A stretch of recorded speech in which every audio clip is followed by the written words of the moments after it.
अल्हम्दुलिल्लाहि रब्बिल आलमीन अस्सलातु वस्सलामु अला सय्यिदिल मुरसलीन अम्मा बअद फ़अऊज़ु बिल्लाहि मिनश शैतानिर रजीम बिस्मिल्लाहिर रहमानिर रहीम अस्सलातु वस्सलामु अलैका या रसूलल्लाह व अला आलिका व अस्हाबिका या हबीबल्लाह अस्सलातु वस्सलामु अलैका या नबीअल्लाह व अला आलिका व अस्हाबिका या नूरल्लाह। প্রিয় ইসলামী ভাইরা, আজকে আমরা ওলিয়ে বাংলা হযরত শাহ খাজা শরফুদ্দীন চিশতি রহমতুল্লাহি তাআলা আলাইহির জীবনের কিছু অংশ নিয়ে আলোচনা করার চেষ্টা করব। এই বাংলাদেশে আউলিয়া কেরামরা দ্বীন প্রচার করেছেন। এর পূর্বে ইসলাম এখানে আসেনি।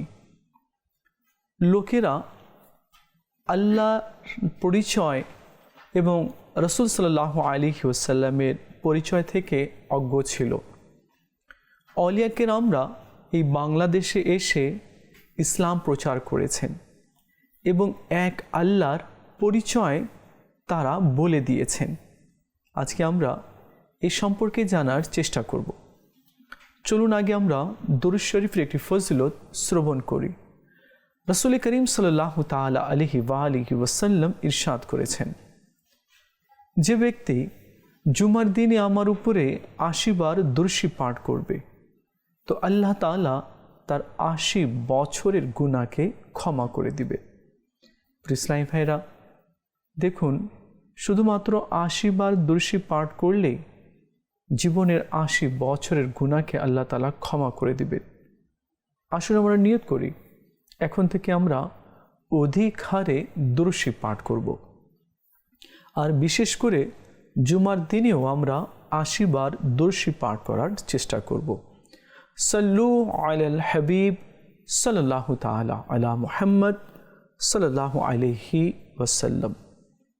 প্রিয় ইসলামী ভাইরা, খাজায়ে খাজগা, খাজা গরিবে নওয়াজ হিন্দল ওলি খাজা হাসান সঞ্জেরি রহমতুল্লাহি তাআলা আলাইহির দ্বিতীয় স্ত্রী থেকে ওলিয়ে বাংলা হযরত খাজা শরফুদ্দীন চিশতি রহমতুল্লাহি তাআলা আলাইহির জন্ম হয়। তিনি ৬২৮ হিজরি মোতাবিক ১২৩০ খ্রিস্টাব্দে আজমের শরীফে জন্মগ্রহণ করেন। ওলি আল্লাহরা না শুধু দ্বীন প্রচার করেছেন, বরং আল্লাহ রাব্বুল আলামিনের মারিফত বলতে কি, আল্লাহর পরিচয় কিভাবে লাভ করা যায়, এই দিকেও ওলিয়া কেরামগণ খিদমত করেছেন। এর পূর্বে আমাদের বাংলাদেশে এভাবে করে ইসলাম প্রচার হয়নি। সিলেটে শাহজালাল ইয়ামানি রহমতুল্লাহি তাআলা আলাইহি, রাজশাহীর দিকে শাহ মখদুম রূপোশ রহমতুল্লাহি তাআলা আলাইহি, আর চট্টগ্রামের দিকেও বদর শাহ রহমতুল্লাহি তাআলা আলাইহি, এভাবে পুরো বাংলাদেশকে ঘিরে আউলিয়া কেরামরা রেখেছে। এই বাংলাতে জাদু এবং মিথ্যা মাবুদের উপাসনা করা হতো। তারা আল্লাহর পরিচয় থেকে বিমুখ ছিল, কিন্তু এই সমস্ত আউলিয়াগণ এসেই আল্লাহর পরিচয় বলে দিয়েছে।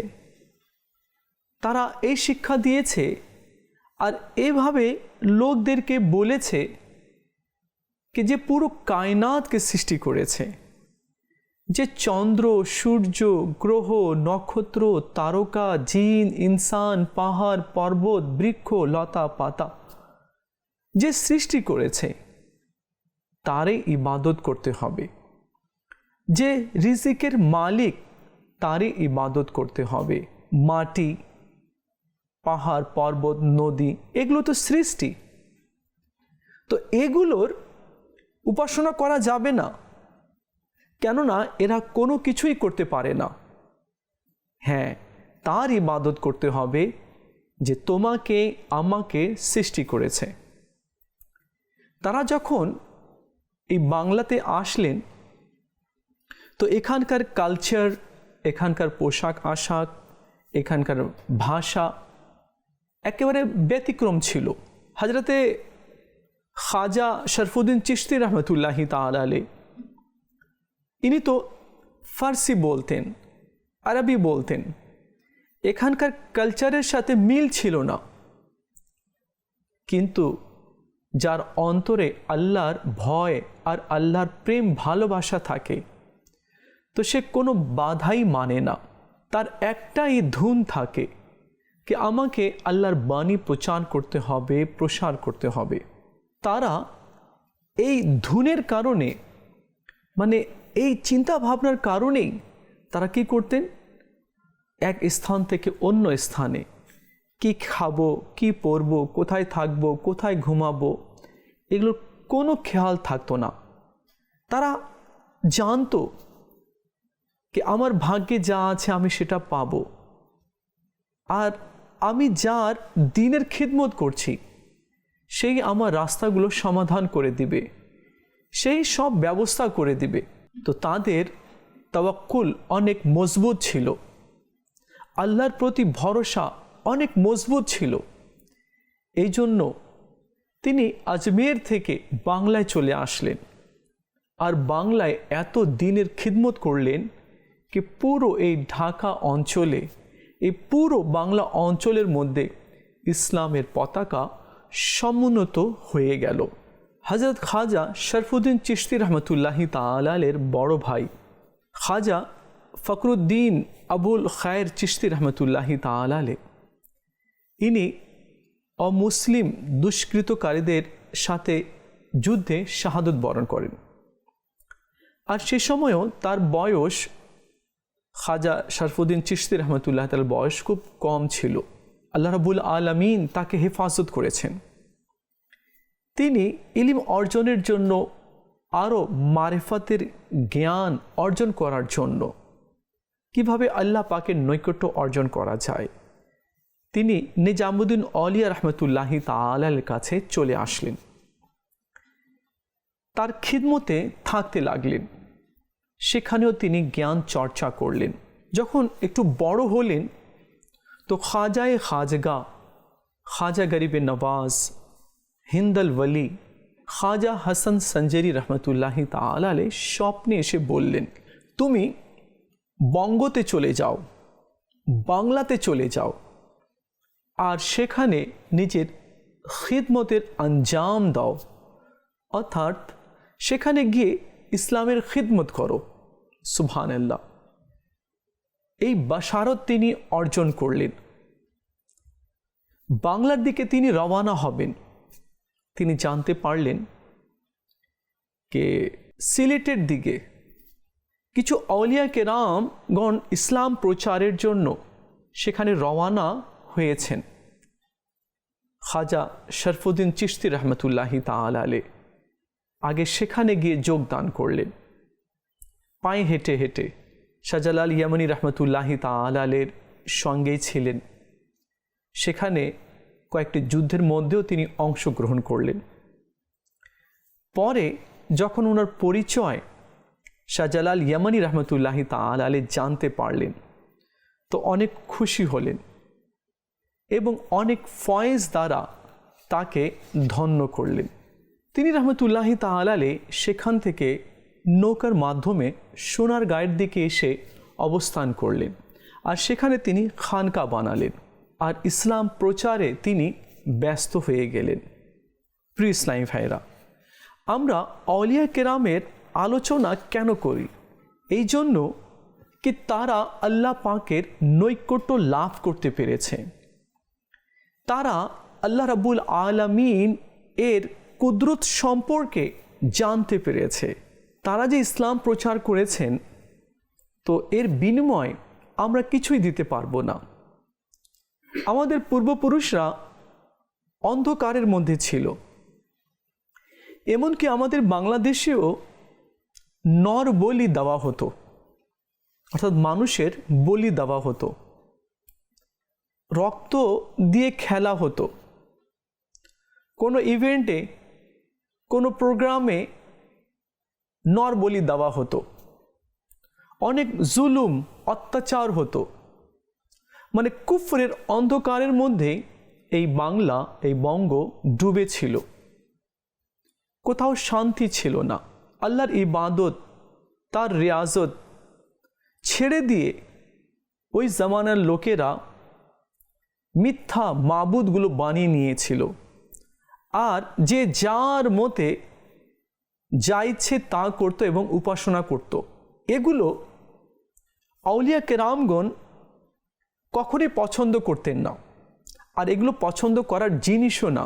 তাদের অন্তর জ্বলে উঠল কি যার খাচ্ছি তার নাম না নিয়ে তার সৃষ্টিকে মাবুদ মনে করে নিয়েছে। এই অন্ধকার থেকে এই সমস্ত লোকদেরকে বের করতে হবে, তাদেরকে সঠিক পথে আনতে হবে। এর জন্য তারা স্ট্রাগল করতে লাগলো। এখানে একটা কথা বলতে হবে, আমরা যখন কারোর সাথে ঝগড়া করতে দেখি কাউকে, তো আমরা বাধা দিই না, আমাদের সাহস হয় না। একের অপরকে কেউ বকা দিচ্ছে, ইনসাল্ট করছে, অপমান করছে, জুলুম আমরা দেখে থাকি, অন্যায়, অত্যাচার, অবিচার আমাদের সামনে হয়ে থাকে, আমরা দেখি, কিন্তু আমাদের সাহস হয় না, আমরা গিয়ে তাকে বাধা দিই, সাহস নেই। কিন্তু চিন্তা করুন, তারা একা এসেছিলেন এই বঙ্গতে, এই বাংলাতে, আর একেবারে অরাজকতা এখানে ছিল না, ভাষা জানতেন না, সাপোর্টে কেউ ছিল। তারপরেও তারা কিভাবে এই অন্ধকারকে দূর করলেন, কিভাবে ইসলাম প্রচার করলেন। বাস্তবিকই এটা কল্পনায় আসে না, এটাকে তো কারামত বলে। তো যার সাথে আল্লাহ থাকে না, তো তাকে আর কোনো কিছুর প্রয়োজন হয় না। তারা এক আল্লাহর উপরে ভরসা করে তারা দিন প্রচার করেছে, যার কারণে আজ আমরা ইসলামের বাণীগুলো শুনতে পাচ্ছি, যার কারণেই আমরা মসজিদে গিয়ে নামাজ পড়তে পাচ্ছি, যার কারণেই আমরা কালমা পড়তে পাচ্ছি, যার কারণেই আমরা রোজা রাখতে পারছি, জিকির করতে পারছি। আজ বাংলাদেশে লক্ষ লক্ষ মসজিদ দেখা যায়, লক্ষ লক্ষ মাদ্রাসা দেখা যায়, কোটি কোটি নামাজি দেখা যায়, হাজি দেখা যায়, হাফিজ দেখা যায়। এটা তো পুরো অন্ধকারে ডুবা ছিল এই বাংলা। আবার এখানে ইসলামের এত আলো ছড়িয়ে পড়ল কিভাবে? এগুলো সব একমাত্র ওয়ালি আল্লাহর কারণেই।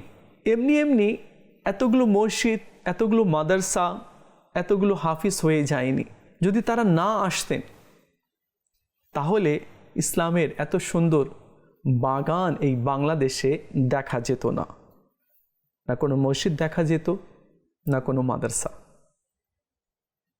তো তারা এসেছেন বিধায়, পরিশ্রম করেছেন বিধায় আজ ইসলামের পতাকা ঘরে ঘরে সমুন্নত দেখা যাচ্ছে।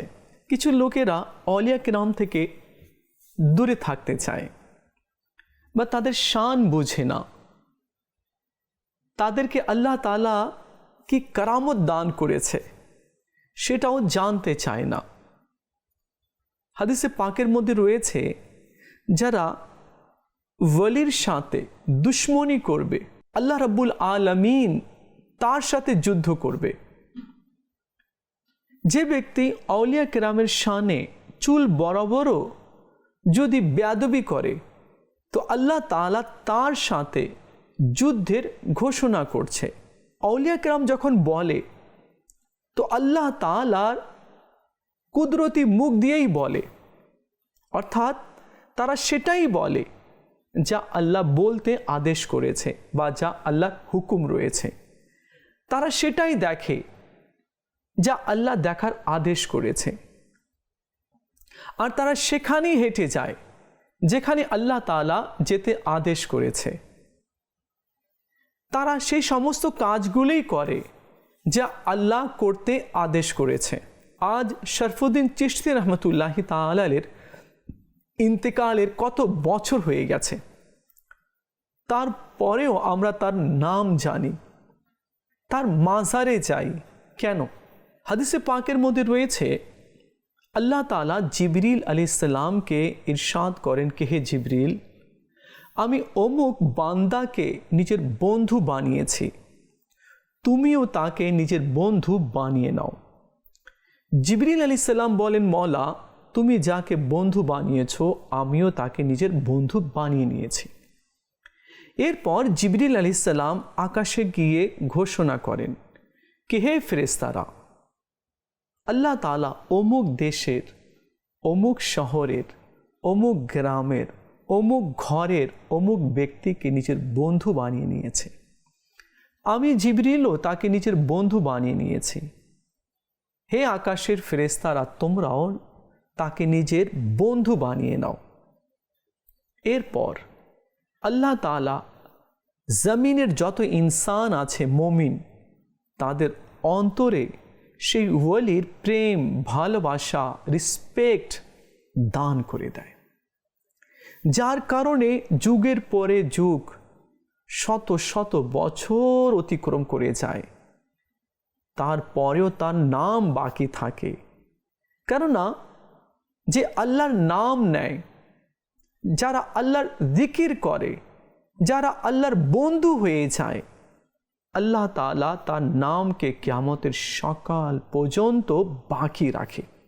শাহ শরফুদ্দীন চিশতি রহমতুল্লাহি তাআলা আলাইহির ইন্তেকালের অনেক বছর হয়ে গিয়েছে, তারপরেও আমরা তার দিকে ছুটে যাই, তার প্রেমে, তার ভালোবাসায়।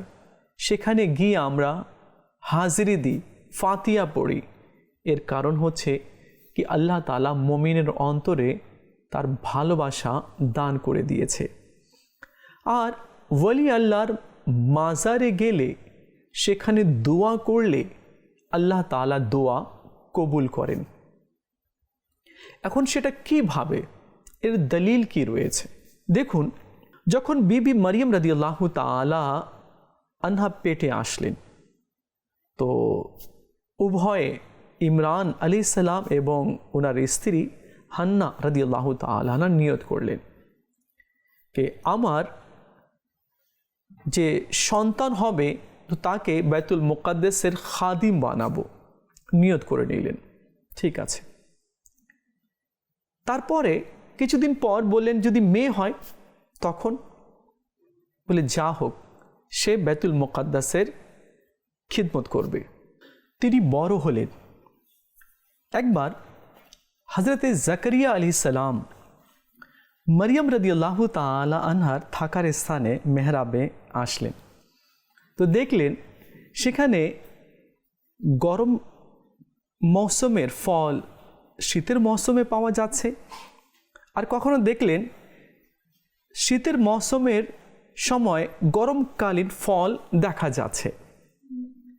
তো জাকারিয়া আলাইহিস সালাম জিজ্ঞেস করলেন, এগুলো কোত্থেকে আসে? এখন যে ফল তোমার কাছে আছে, তো মৌসুম তো এটা চলছে না, এই বিনা মৌসুমের ফল তোমার কাছে কোত্থেকে আসলো? তো তিনি বললেন এটা আল্লাহর পক্ষ থেকে এসেছে। সুবহানাল্লাহ। তো জাকারিয়া আলাইহিস সালামের কোনো সন্তান ছিল না, বয়সও অনেক হয়ে গিয়েছিল। জাকারিয়া আলাইহিস সালাম মরিয়ম রাদিয়াল্লাহু তাআলা আনহার মেহরাবের কাছে, মানে তিনি যেখানে ইবাদত করতেন, সেখানে আল্লাহর কাছে দোয়া করলেন, হে আল্লাহ, তুমি আমাকে সন্তান দান করো, যেরূপ তুমি মরিয়ম রাদিয়াল্লাহু তাআলা আনহাকে বেমৌসুমের ফল দিতে পারো। তো তোমার কুদরতে কোনো কমি নেই, তুমি আমাকে সন্তান দান করো। জাকারিয়া আলাইহিস সালাম মরিয়ম রাদিয়াল্লাহু তাআলা আনহার মেহরাবে দোয়া করলেন, আর সে দোয়া আল্লাহ তাআলা কবুল করে নিলেন। আর জাকারিয়া আলাইহিস সালামকে আল্লাহ তাআলা এক সন্তান দান করলেন, ইয়াহিয়া আলাইহিস সালাম, উনিও নবী হলেন। আর এই ঘটনাটি আল্লাহ রাব্বুল আলামিন পবিত্র কোরআনের মধ্যে ইরশাদ করেছেন। সূরা আলে ইমরান আয়াত হচ্ছে 37, অনুবাদ কানজুল ঈমান থেকে। হে মরিয়ম, এটা তোমার নিকট কোথায় থেকে আসলো? বললেন এটা আল্লাহর পক্ষ থেকে, নিশ্চয়ই আল্লাহ যাকে ইচ্ছা অগণিত দান করেন।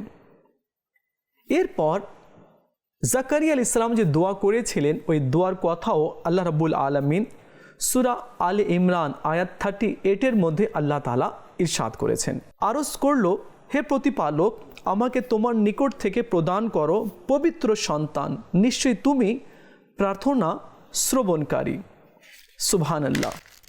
তো এই পুরো ঘটনাটা আল্লাহ তাআলা পবিত্র কোরআনের মধ্যে দিয়ে দিয়েছে। এই ঘটনাটা আনার উদ্দেশ্য ছিল কি, ওয়ালি আল্লাহ যেখানে ইবাদত করে, তো কেউ যদি সেখানেও দোয়া করে তো আল্লাহ তাআলা দোয়া কবুল করে নেয়। যেমন জাকারিয়া আলাইহিস সালাম নবী, একজন নবী মরিয়ম রাদিয়াল্লাহু তাআলা আনহার মেহরাবে গিয়ে দোয়া করলেন, আল্লাহ তাআলা সন্তান দান করলেন ইয়াহিয়া আলাইহিস সালাম, এবং নবুয়ত আল্লাহ তাআলা দান করলেন। তো আউলিয়া কেরামের মাজারে যাওয়া এবং সেখানে গিয়ে দোয়া করা, এটা সুন্নত রয়েছে, সুন্নতে আম্বিয়া রয়েছে। তো আমাদের বাংলাদেশের মধ্যে অনেক আউলিয়া কেরাম রয়েছেন, আর আজকে যে আউলিয়া কেরামের আমরা আলোচনা করেছি, খাজা শরফুদ্দীন চিশতি রহমতুল্লাহি তাআলা আলাইহির, এই বাংলাতে অনেক অবদান তার রয়েছে। তিনি ইসলাম প্রচার করেছেন, যার কারণে আজকে বাংলাতে এত মুসলমান আর ইসলামের পতাকা সমুন্নত দেখা যাচ্ছে। আল্লাহ তাআলা আমাদের সবাইকে আউলিয়া কেরামের সম্মান করা এবং তাদের দেখানো পথে চলার আল্লাহ আমাদের সবাইকে তৌফিক দান করুক। দেখা হবে আগামী অন্য কোনো পর্বে। ততক্ষণ ভালো থাকবেন আর মদিনী চ্যানেলের সঙ্গেই থাকবেন। সাল্লু আলাল হাবিব সাল্লাল্লাহু তাআলা আলা মুহাম্মদ সাল্লাল্লাহু আলাইহি ওয়াসাল্লাম।